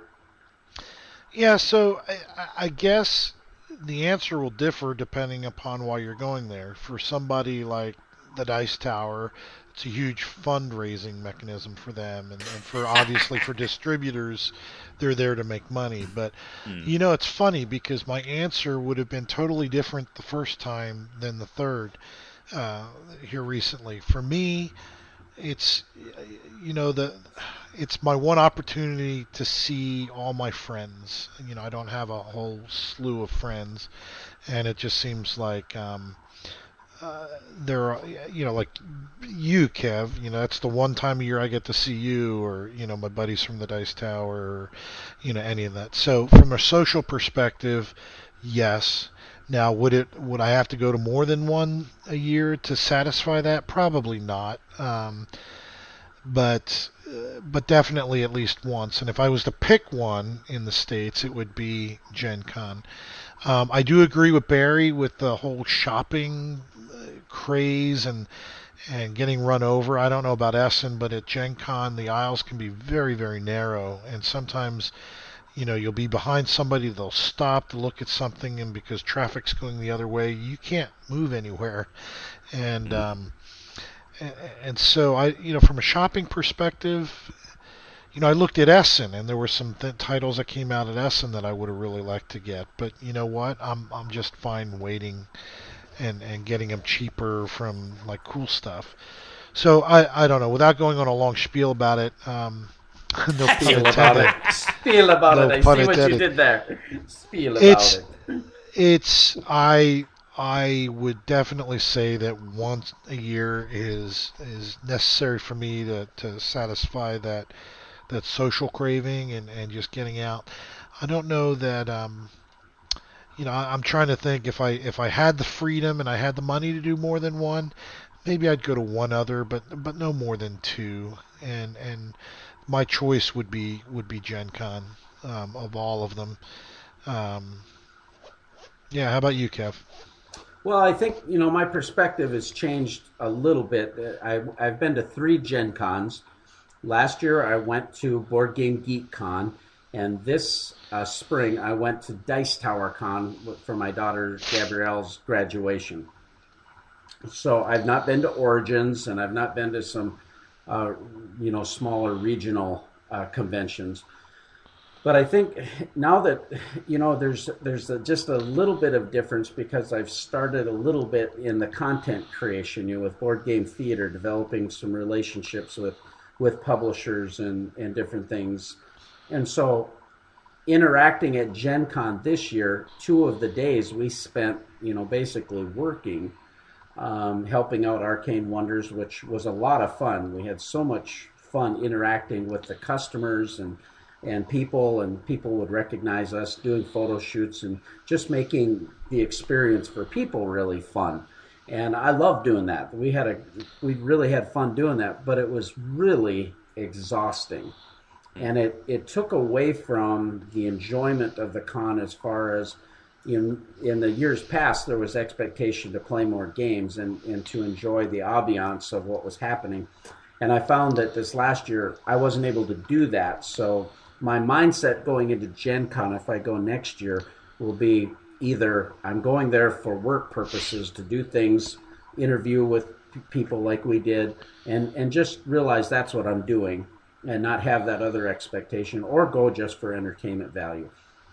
Now, taking that aside, Gen Con is really growing. The space is smaller, from what I'm understanding, than Essen. And I'm finding that the crowds are less and less desirable for me. It's, like I said, we stood there waiting to play. I wanted to play Flick 'em Up really bad. And we sat there for 25 minutes. Well, then we had to go. And we weren't able to get into a game. We wanted to play 1901, New York 1901. Again, just the crowds, we weren't able to do it. And now I realize our situation was slightly different than most people, but being there was a whole lot of fun. I mean, great food opportunities, great opportunities to meet with people. We went to the Dice Tower live show. There's tons of things to do, so that's all super fun. Gen Con is expensive.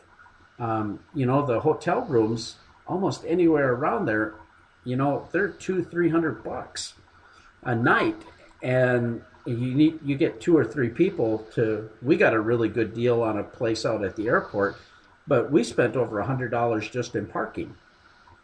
$100. It was €5 a day at Essen.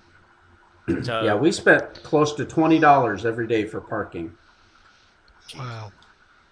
And so, and then plus you have that driving, and, had we been at a local hotel, though, we would have been spending $250 a night, for most of the hotels. Now, let me segue. That might sound a little bit negative, but it's really not. We had a good time. It was a good experience, and I still want to go. But when I compare it to Dice Tower Con, for instance, which was in Orlando, we had to fly there, but we got cheap tickets, a couple $100 for tickets. The hotel rooms were very reasonable. I think they were like $118. And they were very nice, and it was right on the property. Last year when we went to Board Game Geek Con, we were at the Hyatt Regency, a beautiful hotel, $118 a night. Inexpensive tickets. The convention size, Dice Tower Con, I think, was like a little over 1,000 people. Board Game Geek Con is about 2,500 people. Dice Tower Con, not very many vendors. There's maybe 15 vendors or so. Board Game Geek Con, though, there's probably about 30 or 40 vendors. So there was kind of a cool little vendor place that you could actually talk to, and a lot of the Essen games come out. So honestly, Dice Tower was like super fun because all we did was play games and connect with people. It was so much more relaxing.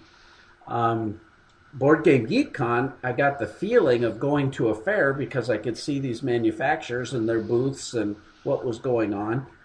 But we just got to play games all the time. So for me, that was really a positive experience seeing both of them. And right now, the way I feel about it is I'm much more leaning towards going to these smaller conventions and interacting with the people. Yeah, the big ones they're very overwhelming. I mean, there are lots of people that have different priorities, obviously. My priority was to try and get the latest scoops, but unfortunately, when I left here, I took my camera with me, picked up my friend in Reims. We drove from Reims up to Charleville, where we swapped cars, and when we swapped cars, I left my camera in my car. So I had no camera, and I had to take really rubbish photos with my phone. Oh, dear. So I was supposed to do lots of reporting, but that didn't happen. But that changed my priorities. I was there to have fun, and I did have fun. And I'm trying to think of the catchphrase for the Dice Tower. They say, it's not about... What is it? It's the people who play the games. Yeah, and it is. It's about the people, basically. I met some really nice people there. Not just the designers of games, which I've spoken to online, or not just the other people that I know, like Tom and Z and stuff.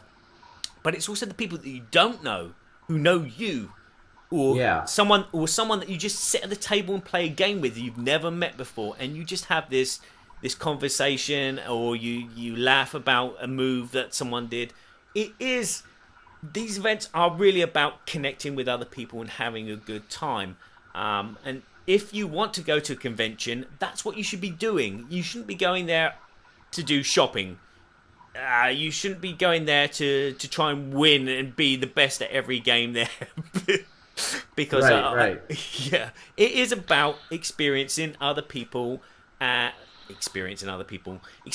games and meeting other people. Oh, exactly. And I think if you're in the industry, you have to go to these fairs. You really should be going to these fairs because it makes good business sense for you. But for most of us, I think, for me, I got to see Lance Meister, the Undead Viking, and Rodney Smith from Watch It Played, and we sat over by the Cool Mini booth, and we must have talked for 15, 20 minutes, just having a great time.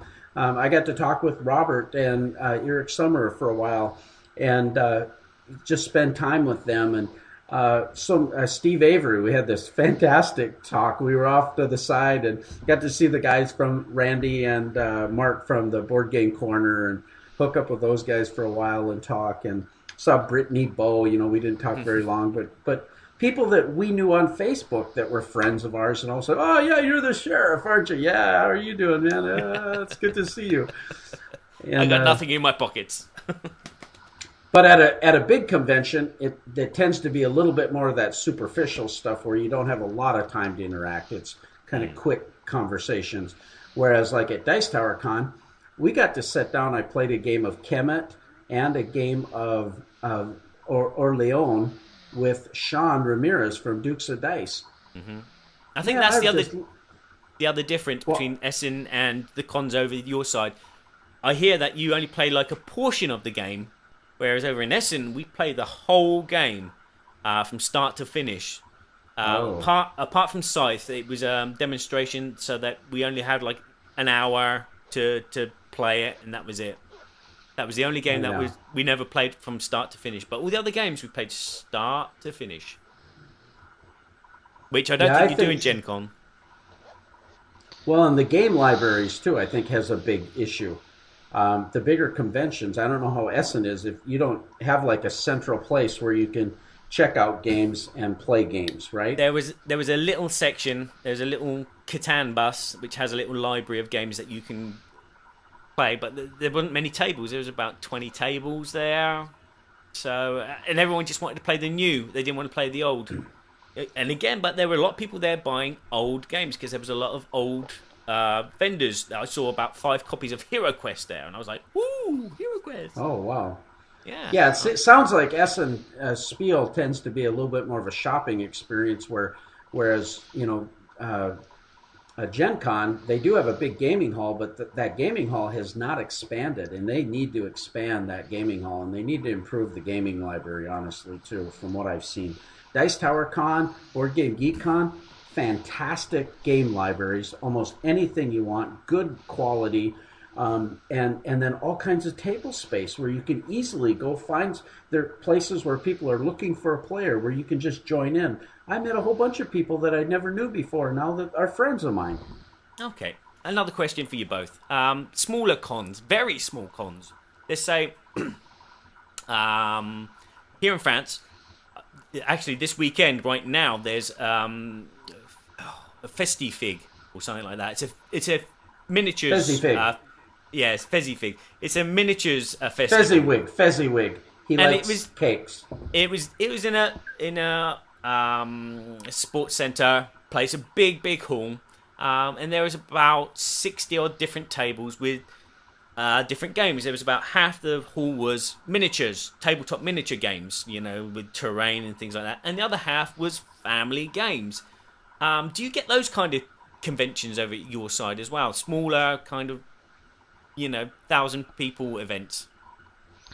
Yeah, actually, there's, I think, quite a few. Robert, you might have. I know there's one around St. Louis, Geek Way to the West. Yeah, there's several in the Kansas City area. There's one in Wichita, which is where the Chiefs from, Bart Brunching. So yeah, they're not huge. Probably around a couple thousand. But I don't. Go ahead. Well, there's one just up in Michigan called Grand Con that Lance just went to, and Cool Mini or not, I don't know if that's an invitation only one. I'm not sure, but yeah, I think it's invitation. That's invitation in Atlanta, but in Wisconsin, where Gen Con started, there's 2 or 3 different smaller regional conventions where it's 300-400 people. So, have you been to them, and do you prefer them over the larger conventions? Yeah, so for me, no. I'll just say up front, no. And a lot of that's because when I go somewhere, I'm somewhat of an introvert, and if I don't know somebody, I'm not as likely to ask them to play a game or want to go and feel out of place. And so that's one of the big attractions to Gen Con is, all my friends are there. The designers, the publishers, and the other reviewers, and I have plenty to do. That's part of the reason why the very first Gen Con was very hard for me, was because I didn't know anybody. Now, what I would kind of question myself is if I took the dive and I went to one and I met people and then went, would I feel differently? And I bet you I would if I got the courage up to just go to one of the local cons and develop those relationships. But yeah, so I don't know. I've never been to one. Do it, man. Do it. Do Robert, Robert, you would love Dice Tower Con. I know you Really? would, because if you could take the 4 days for the convention and take an extra 3 or 4 days so that you could take your kids. I know you guys love Orlando. Kind of combine the trip. You would have a blast, because many of the Dice Tower people would know you, obviously, so you'd have Sometimes some of that you want to camaraderie. go where everybody knows your name. Knows your Ding, name. ding, ding, ding. See, my problem with Dice Tower Con is, and it happened this year, is if I'm going to go to Orlando. So Robert Searing has a problem with Dice Tower Con. Yeah. Tell us more, Robert. What is your problem with Dice Tower Con? It's the not with aftershave Dice Tower that- Con. It's with Orlando. If I'm going to go to Orlando, I'm going to want to spend the time at Disney. I'm a Disney nut, and to be that close, I mean, I salivate. Just plan here. a couple extra days. Go there for 7 days or 8 days, so you get 3 or 4 days at Disney and 3 or 4 days gaming. All right, you pay the way. I'll go. Yeah. Hello, Tom. How are you? Oh, Mickey Mouse. Oh, it's Goofy. Oh no, that's Kevin. I could dress up in a Goofy costume. Oh, what's wrong with the one you're wearing now? Oh, touche. You're a funny guy. Just shoot him once. Yeah. Cut my heart out with a spoon. So smaller cons are not your thing then, Rob? You just have. Yeah, I don't, and it's probably my own fault. I bet you I would be totally into it if I gave it a shot. So I'll say no. I've never been to one, but I probably would if I got the courage. Yeah. Well, Board Game Geek Con too, because that's just a little drive for you. I mean, you can drive down there in 8 hours from to Dallas, right? Is that Texas? Yeah. It's probably about 8 hours away. Oh, 8 hours is just a little drive. It's not long, no. I can't wait till Board Game Geek Con. I'm really excited about it. Are you going to drive or fly? No, I got a cheap $200 ticket from Fargo, North Dakota, and off we go. You should have driven. You could have picked me up on the way. Ooh. Well, next year let's drive and pick you up on the way. Okay. Okay. It's a date. It's a date. Yeah, it's a Burky and Badger, the dating service.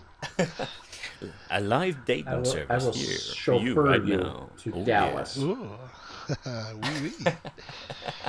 So Kevin, what about Barry, you? Smaller conventions. We got to wrap this whole thing up. But Barry, okay. What about getting you over to America to a Dice Tower Con or a Board Game Geek Con convention? Never, ever. Possibly. Come on. Why not? Possibly. Oh, come on. Give us a chance. I moved into France. I've had to change my currency. All my money's been changed over. And then I had to buy a house. And then I had to decorate the house and furnish the house. And that's still money going out in just trying to get a living here. All you got to do is write one hit song. You could go sing on the corner for a while. Have your guitar case out there. Fill it up with all kinds of barrels of money. And maybe one day. Games. Maybe one day. I was hoping for next year, but I don't think it's going to be possible yet because we still have a big major housing project to do here. So, yes. But eventually, maybe in 5 years, I will come. We'll find a rich benefactor that'll bring you over to the States someday. Yeah, I'll probably come. If I come, it will be Dice Tower Con because it's Orlando, and I'll be able to take the family there, and we'll be able to see Mickey Mouse and Goofy. Hello, Goofy. I think it's time to wrap up this show. I'm sorry. We want to give a great big thanks to Robert Searing for being with us, and again, you can find Robert at where can we find you, Robert? In my chair. It's black. It's behind me, and I live in a website is www.inserthere.me. .com was taken. I only could get .me. So or at insert_me on Twitter. Or on Facebook, it's Insert Here. You can check me out there as well. You betcha. Well, I definitely take out Robert's sale, the where you buy two game inserts for $39 and you get one free. I'd highly recommend you take care of that. And also, you'll see on the screen there, you can join Burky and Badger at Facebook, Burky and Badger, or at BoardGameTheater.com/BurkyBadger, or our Board Game Geek Guild 2248, and go there and make a comment about what you like about our show, what segment you like, if you have any other thoughts, and we'd love to interact with you. But that'll give you an entry to win a free insert from Rob Searing. And we also are doing a contest for Board Game Theater with our Blood Rage episode right now with a cool mini or not, where you can actually win the game Blood Rage. So you go to BoardGameTheater.com. You can see all about that. You can watch the episode. And we'd love to interact with you. And we'd really like to get our Facebook likes up and our interaction with our fans and let people know about what we're doing. One last thing is this live podcast that we're doing on the Google Hangout, we will actually have been recording, and there will be a live audio feed of that, or an audio edit of that that'll be posted on the webpage and audio feeds. Wow. And it slices and dices and... But wait, there's more! Oh, yeah. And I think Barry Dublé has a song to take us out. Okay. And thank you very much for listening. Oh, sorry. I'll actually do it, shall I? Oh.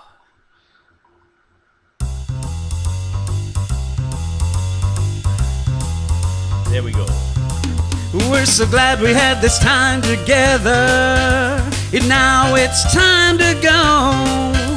It won't be long until we have another show. So keep us in mind, get online. Burky and Badger will be back in no time.